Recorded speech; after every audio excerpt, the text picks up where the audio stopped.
Olá pessoal, hoje a gente amanheceu, com uma triste história de duas vítimas. Uma menina de 10 anos que engravidou após abusos contínuos de um tio e outra dessa criança que estava no ventre dela e que foi morta. Foi morta não por acidente, foi morta por desejo da sua representante legal, sua avó, provavelmente porque a menina pode rejeitar sim seu filho. Não é o caso da gente considerar que uma menina de 10 anos tenha maturidade emocional, psíquica, e até, por que não dizer, espiritual para decidir o que seria melhor para sua vida e para a vida da sua filha, né? Uma menina no caso. Então eu gostaria de fazer esse vídeo, primeiro rezando uma Ave Maria por essa criança de 10 anos, por essa menina e por sua filhinha, né? Duas meninas, duas vítimas da violência, de um estuprador, de uma pessoa ruim, de uma pessoa, maligna, faz um mal e ainda o mal se desdobra em outros males. Vamos pedir então a ajuda de Nossa Senhora para essa família, e para que se convertam, que Deus possa em algum momento passar na vida dessas pessoas e elas estarem abertas para ver a sua presença, para ver a manifestação do seu amor. É um amor crucificado, é um amor de sacrifício, né? Em nome do Pai, do Filho e do Espírito Santo. Amém. Ave Maria, cheia de graça, o Senhor é convosco. Bendita sois vós entre as mulheres, bendito o fruto do vosso ventre, Jesus. Santa Maria, Mãe de Deus, rogai por nós, pecadores, agora e na hora de nossa morte. Amém. Ó Maria, concebida sem pecado, rogai por nós que recorremos a vós. Em nome do Pai, do Filho, do Espírito Santo. Amém. Esse é um dos casos que eu gosto de pegar um pouco do aspecto jurídico, tá? Para ajudar vocês a compreenderem um pouco que tipo de permissão é essa que o Código Penal dá no artigo 128, que é o artigo que vai tratar dessa não punibilidade do aborto, né? Então a gente já parte do princípio de que ele não deixa de cumprir os requisitos para ser chamado de crime, apenas ele não é punido. Então eu quero começar exemplificando, o caso, explicitando mais esse caso para isso ficar gravado nesse vídeo, através aqui de uma carta que acabou de ser veiculada pela CNBB, em que o bispo do Rio Grande do Sul e presidente da Comissão Episcopal Pastoral para a Vida e a Família da Conferência Nacional dos Bispos do Brasil, a CNBB, escreveu esse artigo questionando a decisão da interrupção da gravidez de uma menina de 10 anos que sofreu abuso sexual em São Mateus, no Espírito Santo. Ele pergunta: por que não viver? Desde o momento que soube do assassinato da bebê de mais de 5 meses de São Mateus, com uma injeção de potássio na cavidade cardíaca da criança em Recife, cuja mãe é uma menina de 10 anos, fiquei pensando como explicar esse crime hediondo. Porque não foi permitido esse bebê viver. Que erro ele cometeu? Qual foi seu crime? Por que uma condenação tão rápida sem um processo justo e fora da legalidade? Por que o desprezo a tantas outras possibilidades de possíveis soluções em prol da vida? Foram muitos os envolvidos, mas o silêncio e a omissão dos órgãos institucionais que têm a prerrogativa de defender a vida se entregaram às manobras de quem defende a morte de inocentes. Por quê? É uma história que precisa ser esclarecida, é um processo que precisa ser desvendado. Duas crianças que poderiam viver. Teve laudo técnico a favor da vida, teve suporte profissional a favor da vida, teve o hospital disposto a cuidar até o fim da gestação, tiveram todas as condições de salvar as duas vidas, mas de repente, uma transferência de um estado para o outro e toda uma mobilização para que o aborto fosse realizado. Nas mãos de quem ficou a tutela dessa menina? Quem decidiu tudo por ela? Porque a obsessão de apresentar uma única saída, por que pular as leis para alcançar esse objetivo de usar de uma criança para o intento assassino, burlar as leis pelo período gestacional, que já estava com quase 6 meses de idade, um bebê já quase pronto para nascer e ir para uma incubadora. Difícil raciocinar o que aconteceu, como aconteceu e por que terminou assim. Ministério Público do Espírito Santo, Conselho Tutelar, secretários municipais de saúde de Vitória e Recife e secretários estaduais de saúde do Espírito Santo e Pernambuco têm muitas explicações a dar à sociedade brasileira. Porque foi rejeitado um laudo técnico de profissionais e o suporte dos mesmos, obrigando o hospital a dar alta e subitamente transferir a menina-mãe para um hospital em outro estado.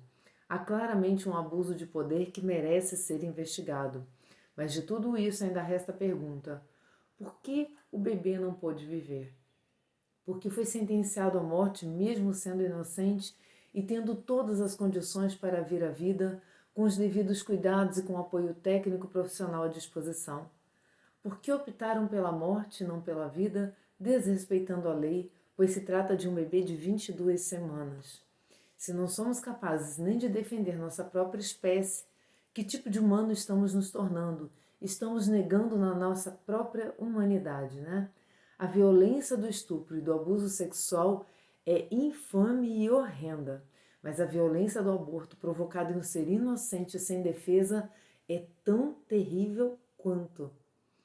Ambos são crimes, apontam como sinais da degradação moral e da decadência dos costumes, ferindo os valores mais sublimes, como o respeito à dignidade do ser humano e a sacralidade do valor da vida.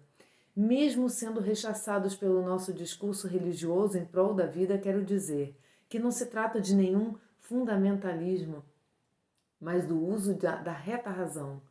Quando vem à mente um tema tão básico, tão racional, tão científico, tão antigo de uma regra de ouro, que é uma verdade basilar e aceita por qualquer sociedade civilizada, não matarás o inocente, então nos perguntamos, por que estão matando nossas crianças?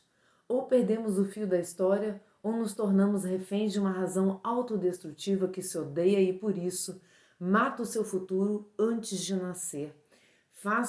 Hoje faço uma prece por todas as crianças que gostariam de nascer, brincar, chorar e viver, mas foram assassinadas antes de nascer.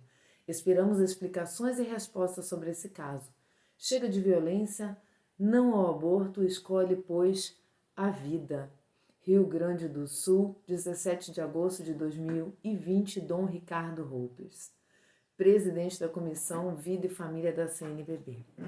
Eu quero aproveitar o ensejo da gente estar falando da palavra de um sacerdote para um outro comentário em que outro sacerdote, Padre Luiz Carlos, presidente da Provida de Anápolis, isso na Pergunta e Responderemos de 2007, então naquela época, né, a revista é número 535, ele vai fazer uma abordagem jurídica muito, muito interessante e que eu posso dar o meu aval aqui como advogada, de que o que ele fala tem propriedade também baseado em argumentos jurídicos. Aqui eu vou pegar Damaso de Jesus, por exemplo, quando ele descreve o que é crime e o que deixa de ser crime. Então vamos tentar fazer um raciocínio bastante lógico sobre esse assunto, tirando esse fervor religioso, que é muito importante, esse canal tem esse fervor, mas indo para esse lado objetivo para defender a fé de uma forma bem objetiva e lógica. Esse padre faz um comentário do artigo 128 do Código Penal, que é a não punibilidade do crime. Então, não punir um crime não quer dizer que ele não exista. Assim nós temos hoje com o uso das drogas. O uso de drogas não é mais punido. Em certos casos, o direito entende, né? O direito já... A justiça é traduzida para o direito. A gente já falou aqui que o direito não consegue comportar toda a justiça. Muitas vezes uma coisa é autorizada, mas não faz parte da justiça, né? E é por uma questão política, de política criminal, que é autorizado, que é o caso de não punir um crime. Então, nesse caso, não pune porque acha que a pessoa já está sendo punida pelo crime que foi cometido com ela ou por suas condições físicas ou psíquicas. Existem alguns exemplos que depois a gente pode pegar. Mas aqui nessa revista, esse padre Luiz Carlos, ele faz uma abordagem interessante, prestem atenção. O Código Penal não é um código de direitos, mas de crimes. Todas as condutas lá descritas são delituosas, a menos que se diga explicitamente o contrário. O artigo 128 do Código Penal elenca duas hipóteses em que não se pune. Eis as palavras da lei, o aborto, né? Eis as palavras da lei, o aborto. Não se pune o aborto, senão há outro meio que não o aborto para salvar a vida da gestante e se a gravidez resulta de estupro. Em ambos os casos, o aborto continua sendo crime. O código não diz não constitui crime, mas tão somente não se pune. Vou ler para vocês. Não se pune um aborto praticado por médico no caso do inciso 1, se não há outro meio de salvar a vida da gestante, inciso 2, se a gravidez resulta de estupro e o aborto é precedido de consentimento da gestante ou, quando incapaz, que é nesse caso, de seu representante legal. Então, não se pune, né? É um caso de aborto que a doutrina chama de humanitário ou aborto piedoso, né? É porque a pessoa já está sofrendo o crime do estupro, então esse aborto, pela nossa lei, se torna um aborto piedoso, né? Humanitário. Enfim, assim a doutrina nomeou ele, mas é piedoso e humanitário para quem? Né? Então, continuando a nossa leitura. O aborto continua sendo crime, né? E o médico que praticar o aborto em tais hipóteses comete o crime. Ocorre que a lei nem sempre aplica pena a um crime já cometido. A lei não pune, por exemplo, o furto já praticado entre ascendente e descendente, ou entre cônjuges. Por quê? Porque a lei penal não quer atingir o âmbito familiar. É o mesmo caso, por exemplo, da ajuda de um fugitivo da polícia, né? Se uma mãe, um pai, um irmão ajudam um fugitivo, eles mesmos, pai e mãe, não estão cometendo um crime de ajudar nessa fuga. Outros cometem, mas não no âmbito familiar. Então o código ele tem toda uma sistemática de proteção à família.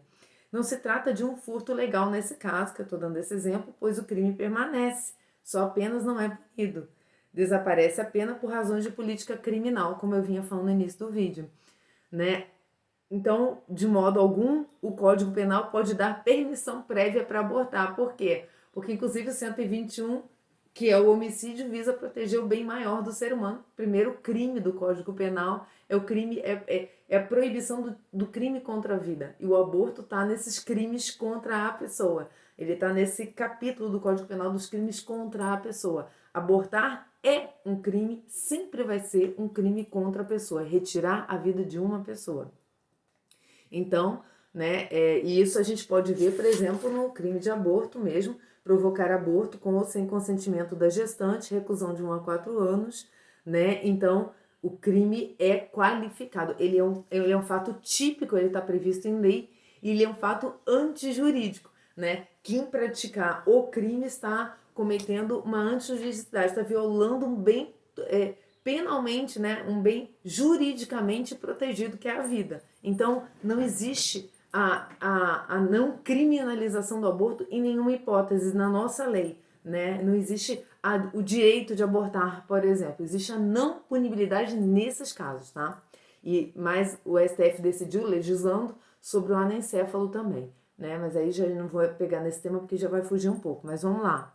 Então, continuando o raciocínio dele, não existe um direito ao aborto e nem poderia existir. Se o Código Penal, em seu artigo 128, dissesse que algum aborto é permitido ou lícito, estaria fulminado de inconstitucionalidade porque viola o artigo 5º, que são cláusulas pétreas, como eu já expliquei aqui, não podem ser modificadas nem por projeto de lei, o artigo 5º, e o artigo 5º, no caput dele, diz que a vida é um direito inviolável.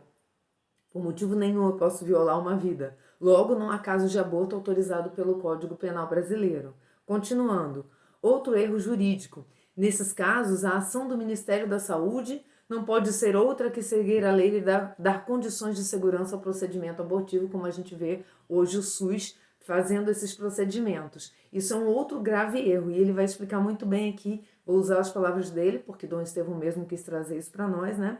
Suponhamos apenas para argumentar que a nossa Constituição não protegesse a vida humana e que uma lei ordinária como o Código Penal pudesse dizer que em algum caso o aborto é permitido.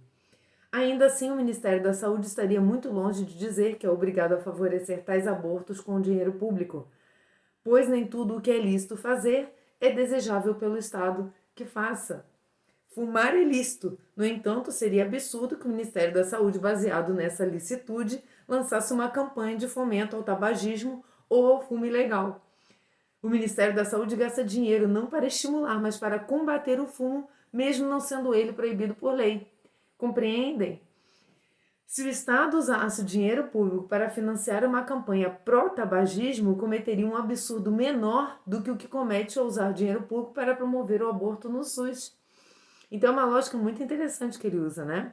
O tabagismo é um mal imensamente menor do que o aborto, que é um assassinato de um inocente e de um indefeso.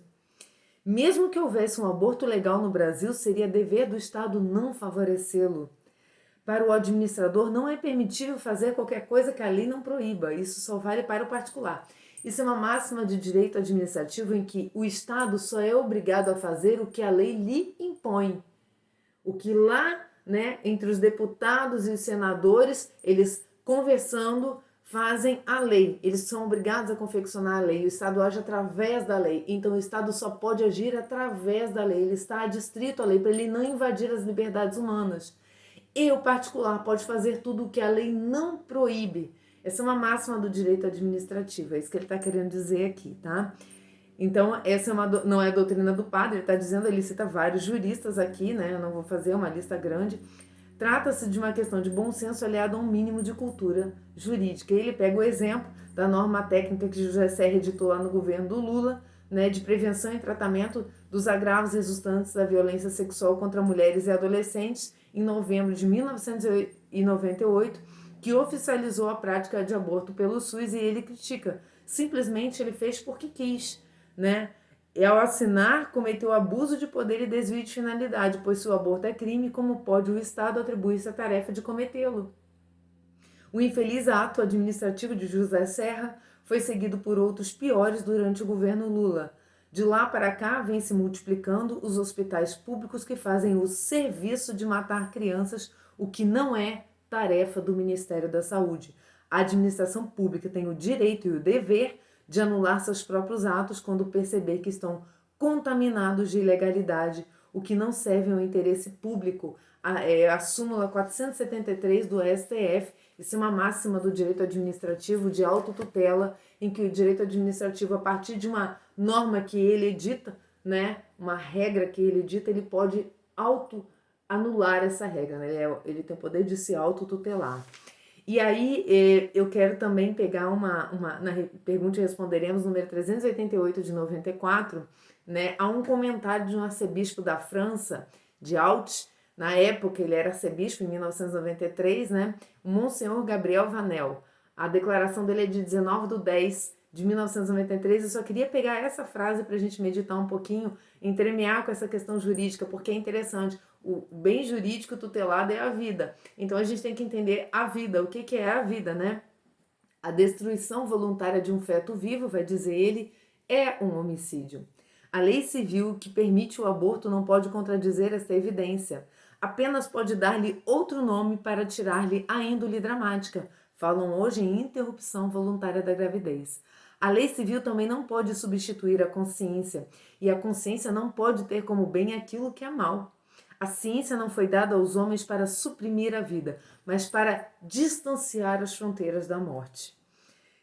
Damásio nos diz que, na verdade, a questão da punibilidade, de isso ser punido ou não, esse homicídio, né? Na verdade, o aborto é um homicídio não punível em 2 casos pela lei e mais um pelo STF, em que Damásio explica assim com muita clareza que a punibilidade não é requisito do crime. Como eu disse, né? O fato tem que ser típico, antijurídico e culpável, né? Mas aqui no caso não se trata disso. Ele é típico, ele é crime, ele é antijurídico, ele viola um valor tutelado e ele é culpável. Por quê? Porque quem praticou cometeu o crime. No entanto, ele não é punível.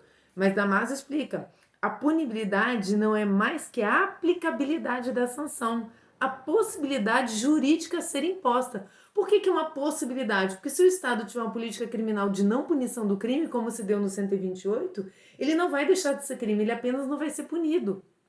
Por isso que a gente, quando defende o aborto, até nesses casos, a gente está defendendo um crime não punido, né? A gente não pode maquiar para parecer bonito, né? A punibilidade entendida como aplicabilidade da pena é uma consequência jurídica do crime e não seu elemento constitutivo. O crime aconteceu, você tirou aquela vida, né? O crime realizado em seus requisitos não deixa de existir pela ocorrência de condição posterior, que é o que? No caso, não punir, né? As causas de extinção de punibilidade não afetam os requisitos do crime. Se a punibilidade fosse requisito do crime, extinta resultaria a insubsistência dele próprio, o que não ocorre. Eu vou dar uma explicação rápida aqui para vocês. Por exemplo, às vezes o processo demora tanto a ocorrer, o julgamento demora tanto a ocorrer, que o cara é condenado, mas não é punido, porque existem as causas de extinção de punibilidade. Não se dá ao Estado a possibilidade de punir ad eterno uma pessoa. O Estado tem o direito, dentro de determinado limite de tempo, de punir, mas ele tem que ser rápido o suficiente para poder punir.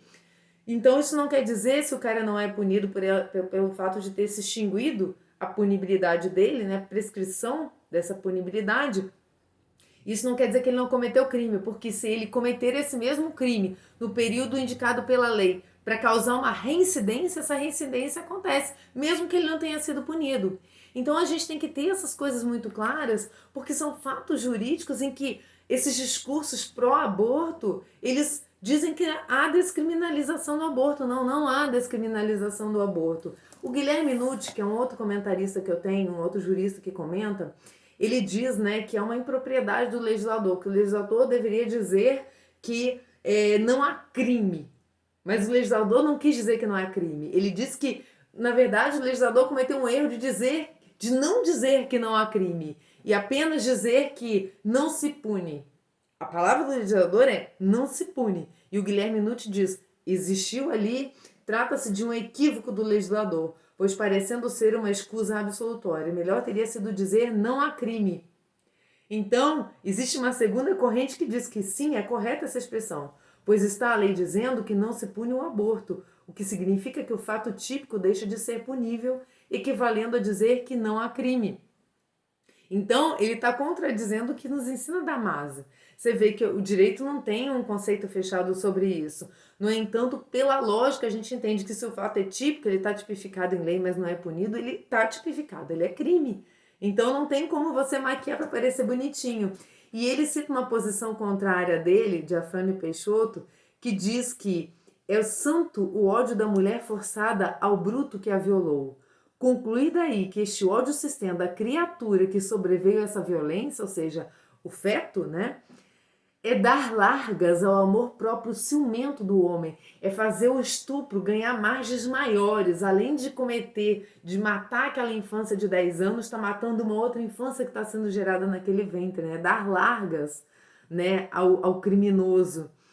Completamente alheio à psicologia feminina. Ele não tá nem aí pro que vai acontecer com ela quando ela abortar, porque ele ainda, além de tudo, a estuprou, fez com que ela gerasse um filho e ainda matasse aquele filho. Então não tá nem aí pro psique dela, porque abortar um filho sempre vai mexer com o psicológico dessa menina dos 10 anos até morrer.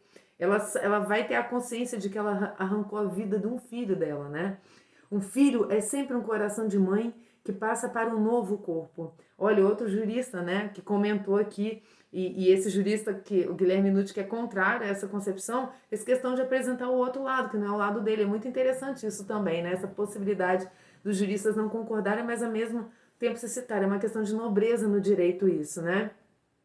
Então, para terminar, gente, eu gostaria de ler para vocês uma parte daqui da Pergunta e Responderemos 380, que é o juramento de Hipócrates, em que Dom Estevão diz que a rejeição do aborto não depende de alguma cultura contingente fabricada ao longo dos séculos, ou da mentalidade de clérigos, né, de religiosos, ou de alguma fase da história da igreja. Ela é anterior ao próprio cristianismo. Observa-se mesmo que 20 séculos antes de Cristo, o mais antigo código de leis gerais que se conhece, o Código Sumérico, condena o aborto.